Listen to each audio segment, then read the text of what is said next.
और चलिए अब सीधा रुख कर लेंगे गुजरात की ओर, जहां पर प्रधानमंत्री नरेंद्र मोदी गुजरात पहुंचे हुए हैं और राष्ट्रीय एकता दिवस के कार्यक्रम में शामिल हुए। की अनुभूति कराता है। यहाँ पर एकता नर्सरी बनी है, यहाँ विश्व वन है, जहाँ दुनिया के हर महाद्वीप के पेड़ पौधे हैं।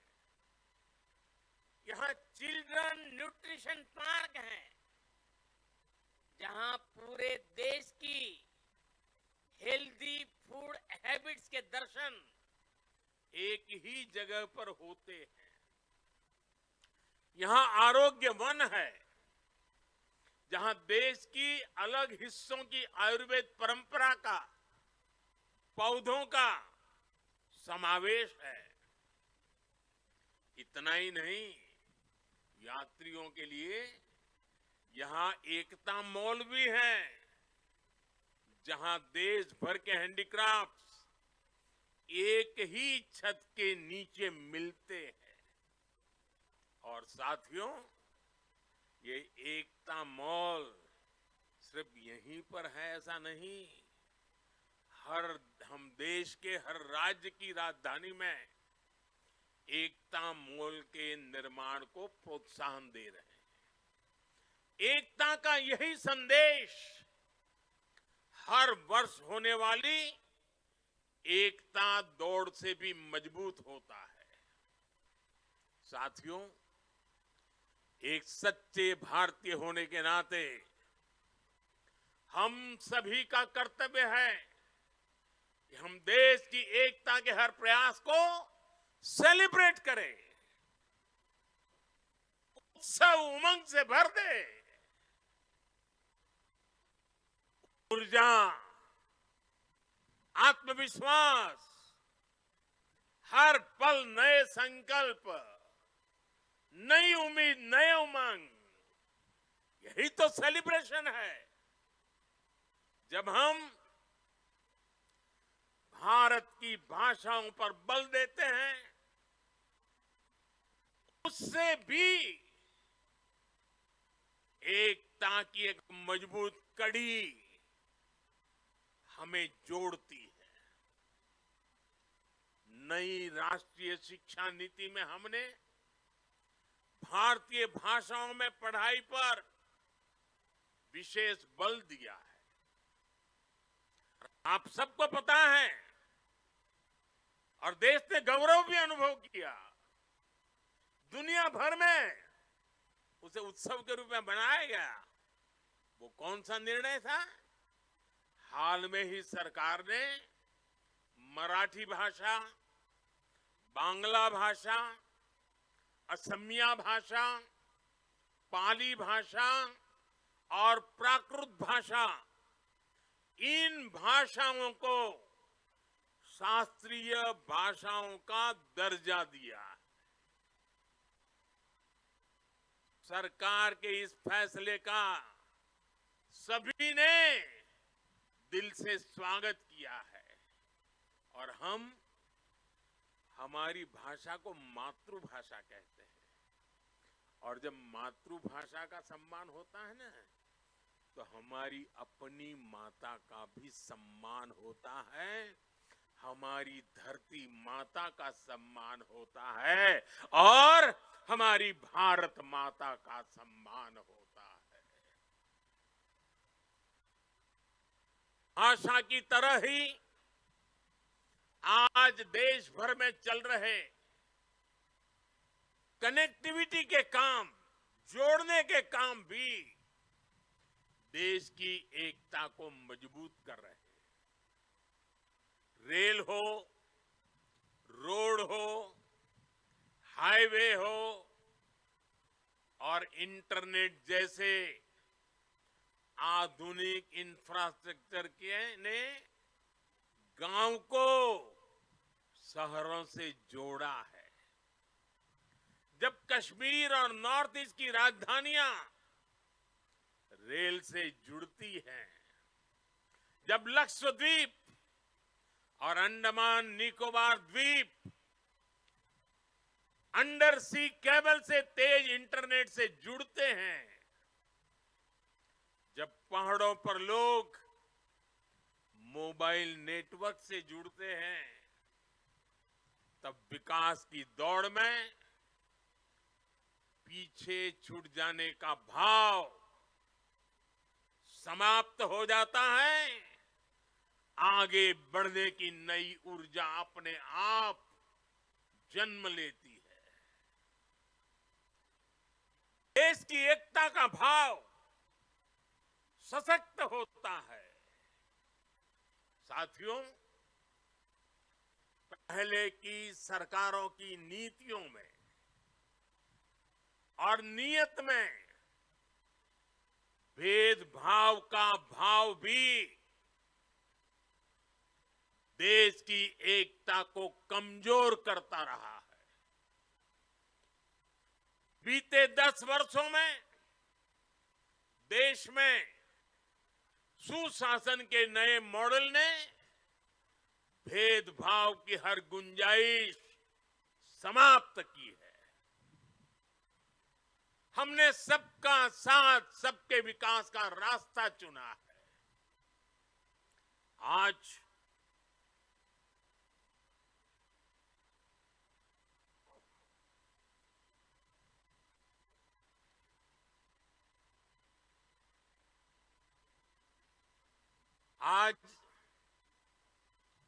हर घर जल इस योजना से बिना भेदभाव जल पहुंचाने का प्रयास हो रहा है। आज पीएम किसान सम्मान निधि सबको मिलती है, तो सबको बिना भेदभाव मिलती है। आज पीएम आवास के घर मिलते हैं, तो सबको बिना भेदभाव मिलते हैं। आज आयुष्मान योजना का लाभ मिलता है, तो बिना भेदभाव हर पात्र व्यक्ति को इसका फायदा होता है। सरकार की इस अप्रोच ने समाज में, लोगों में दशकों से व्याप्त असंतोष को समाप्त किया है। इस वजह से लोगों का सरकार पर भरोसा बढ़ा है, देश की व्यवस्थाओं पर भरोसा बढ़ा है। विकास और विश्वास की यही एकता एक भारत श्रेष्ठ भारत के निर्माण को गति देती है। और मुझे पूरा विश्वास है, हमारी हर योजना में, हमारी हर नीति में और हमारी नीयत में एकता हमारी प्राण शक्ति है।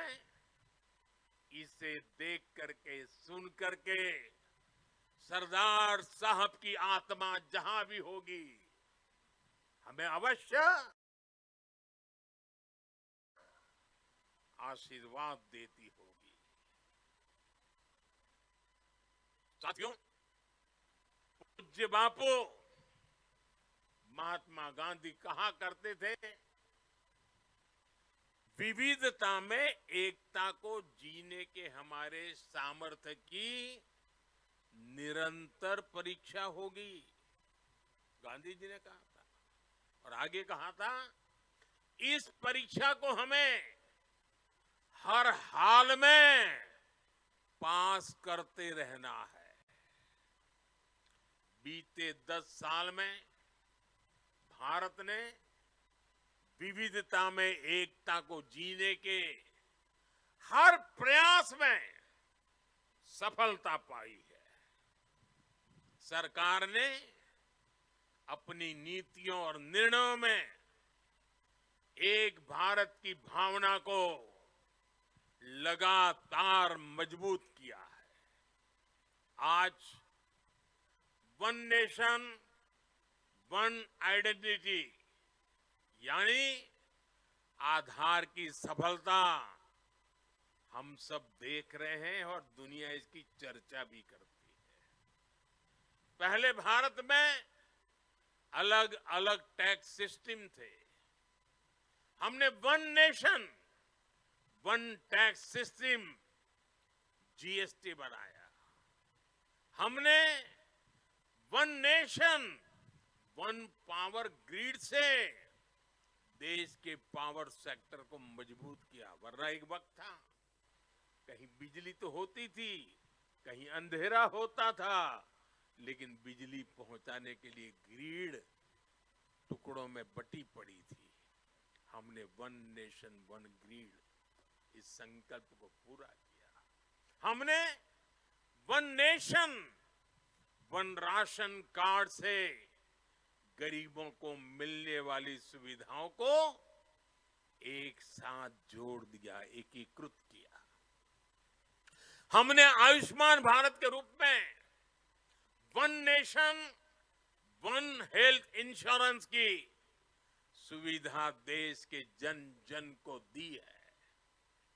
साथियों, एकता के हमारे इन प्रयासों के तहत ही अब हम वन नेशन वन इलेक्शन पर काम कर रहे हैं, जो भारत के लोकतंत्र को मजबूती देगा, जो भारत के संसाधनों का ऑप्टिमम आउटकम देगा और देश विकसित भारत के सपने को पार करने में और नई गति प्राप्त करेगा, समृद्धि प्राप्त करेगा। भारत आज one nation one civil code यानी सेकुलर सिविल कोड की तरफ भी बढ़ रहा है। और मैंने लाल किले से इस बात का जिक्र किया था। इसके भी मूल में सामाजिक एकता, सरदार साहब की बात ही हमारी प्रेरणा है। इससे अलग अलग सामाजिक वर्गों में भेदभाव की जो शिकायत रहती है उसे दूर करने में मदद मिलेगी।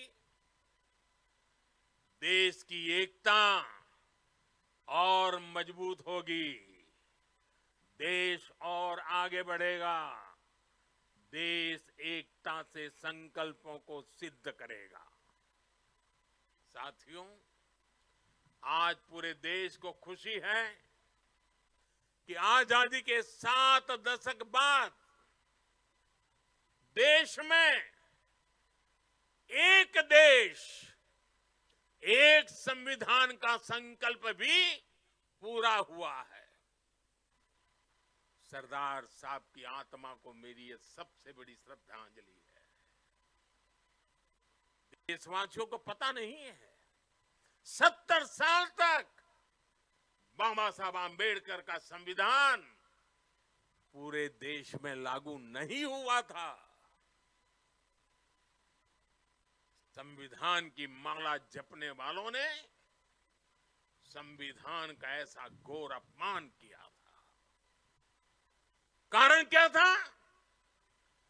जम्मू कश्मीर में आर्टिकल 370 की दीवार, आर्टिकल 370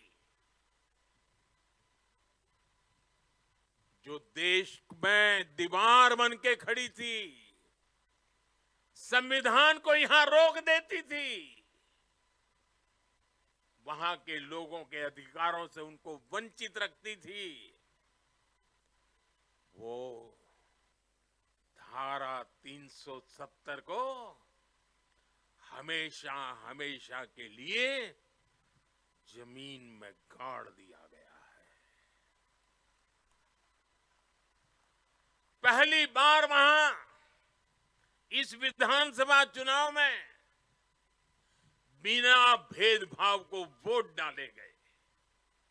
पहली बार जम्मू कश्मीर में मुख्यमंत्री ने आजादी के 75 साल के बाद पहली बार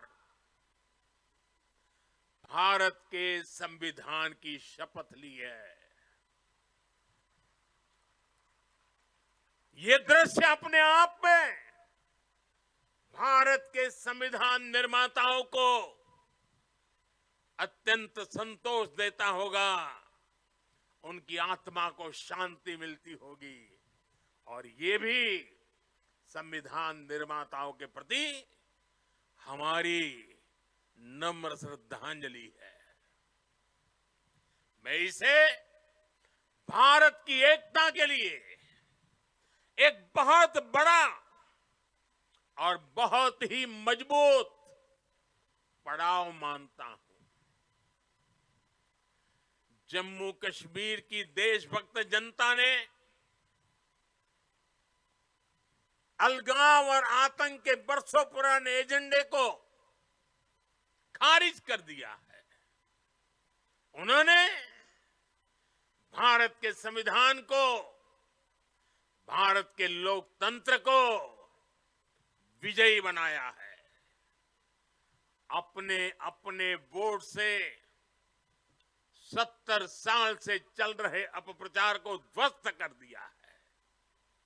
मैं आज राष्ट्रीय एकता दिवस पर जम्मू कश्मीर के देशभक्त लोगों को, भारत के संविधान पर सम्मान करने वाले लोगों को बहुत ही आदरपूर्वक सैल्यूट करता हूं। साथियों, बीते 10 साल में भारत ने ऐसे अनेक मुद्दों का समाधान किया है जो राष्ट्रीय एकता के लिए खतरा थे। आज आतंकियों के आकाओं को पता है कि भारत को नुकसान पहुंचाया तो भारत उन्हें छोड़ेगा नहीं। आप नॉर्थ ईस्ट में देखिए कितने बड़े संकट थे। हमने संवाद से, विकास और विश्वास से अलगाव की आग को शांत किया। बोडो समझौते ने असम में 50 सालों का विवाद खत्म किया है। ब्रू रियांग एग्रीमेंट, इसके कारण हजारों विस्थापित लोग अनेक दशकों के बाद अपने घर लौटे हैं। National liberation front of Tripura से हुए समझौते ने लंबे समय से चल रही अशांति खत्म की है। असम और मेघालय के बीच के सीमा विवाद को काफी हद तक हम सुलझा चुके हैं। साथियों, जब 21वीं सदी का इतिहास लिखा जाएगा तो उसमें एक स्वर्णिम अध्याय होगा कि कैसे भारत ने दूसरे और तीसरे दशक में नक्सलवाद जैसी भयानक बीमारी को जड़ से उखाड़ दिखाया, उखाड़ करके फेंका। आप याद करिए वो समय जब नेपाल के पशुपति से भारत के तिरुपति तक रेल कॉरिडोर बन चुका था। जिस जनजातीय समाज ने भगवान बिरसा मुंडा जैसे देशभक्त दिए, जिन्होंने हमारे सीमित संसाधनों के बावजूद भी देश के हर कोने में मेरे आदिवासी भाई बहनों ने आजादी के लिए अंग्रेजों से मुकाबला किया। ऐसे जनजातीय समाज में सोची समझी साजिश के तहत नक्सलवाद के बीज बो गए, नक्सलवाद की आग भड़काई गई। ये नक्सलवाद भारत की एकता और अखंडता के लिए बहुत बड़ी चुनौती बन गया था। मुझे संतोष है कि बीते 10 साल के अथक प्रयासों से आज नक्सलवाद भी भारत में अपनी अंतिम सांसें गिन रहा है। आज मेरा आदिवासी समाज उसे भी दशकों से जो प्रतीक्षा थी, वो विकास उसके घर तक पहुंच रहा है और इससे बेहतर भविष्य का विश्वास भी पैदा हुआ है। साथियों, आज हमारे सामने एक ऐसा भारत है जिसके पास दृष्टि भी है, दिशा भी है। इतना ही नहीं, इसके साथ जो जरूरी है, दृष्टि हो, दिशा हो, लेकिन उसे जरूरत होती है दृढ़ता की। आज देश के पास दृष्टि है, दिशा है और दृढ़ता भी है। ऐसा भारत जो सशक्त भी है, ऐसा भारत जो समावेशी भी है,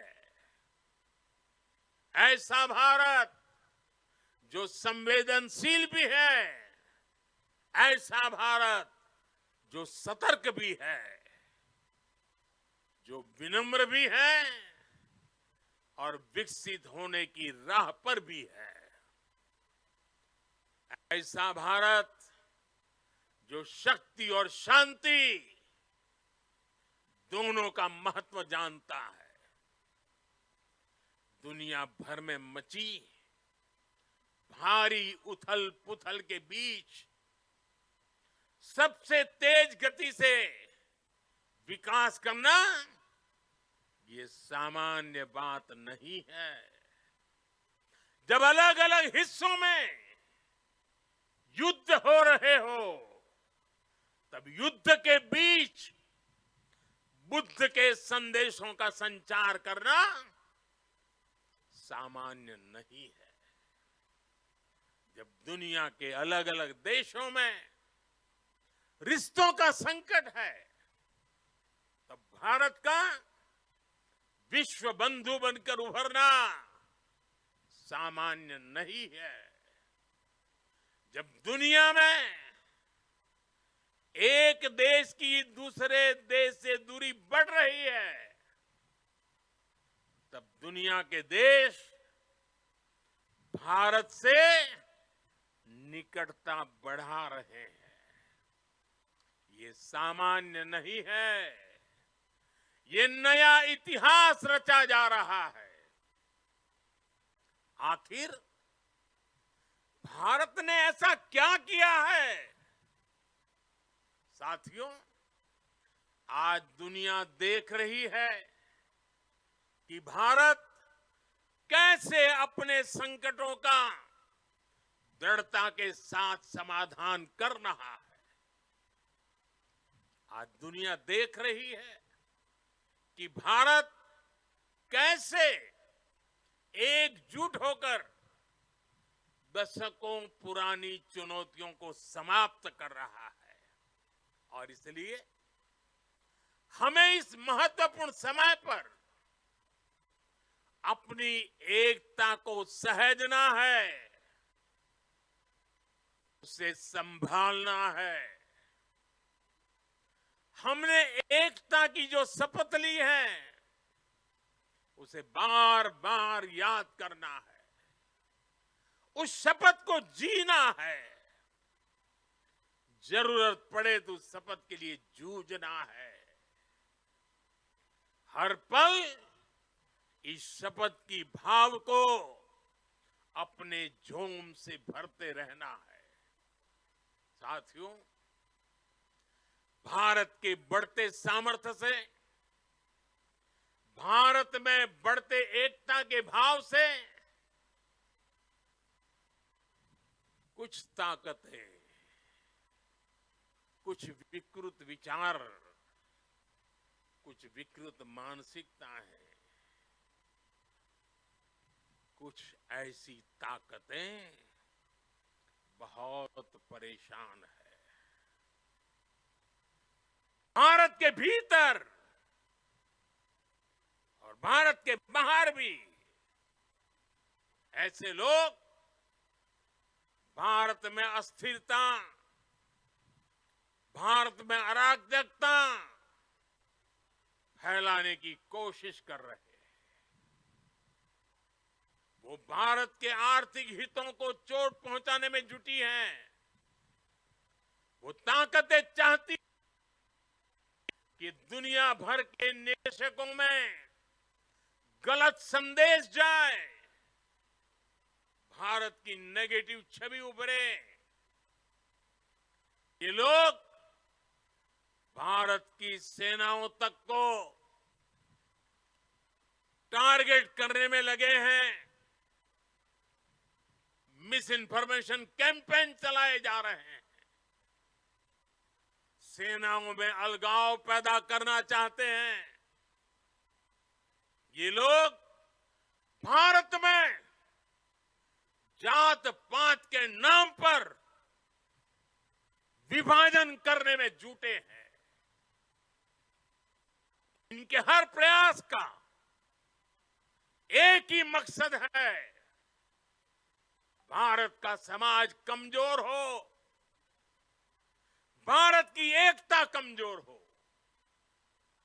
ये लोग कभी नहीं चाहते कि भारत विकसित हो, क्योंकि कमजोर भारत की राजनीति, गरीब भारत की राजनीति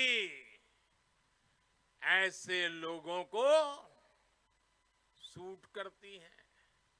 5-5 दशक तक इसी गंदी घिनौनी राजनीति देश को दुर्बल करते हुए चलाई गई है। इसलिए ये लोग संविधान और लोकतंत्र का नाम लेते हुए भारत के जन जन के बीच में भारत को तोड़ने का काम कर रहे हैं। अर्बन नक्सलियों के इस गठजोड़ को, इनके गठजोड़ को हमें पहचानना ही होगा। और मेरे देशवासियों, जंगलों में पनपा नक्सलवाद, बम बंदूक से आदिवासी नौजवानों को गुमराह करने वाला नक्सलवाद जैसे जैसे समाप्त होता गया, अर्बन नक्सल का नया मॉडल उभरता गया। हमें देश को तोड़ने के सपने देखने वाले, देश को बर्बाद करने के विचार को लेकर के चलने वाले, मुंह पर जूठे नकाब पहने हुए लोगों को पहचानना होगा, उनसे मुकाबला करना ही होगा। साथियों, आज हालत ये हो गई है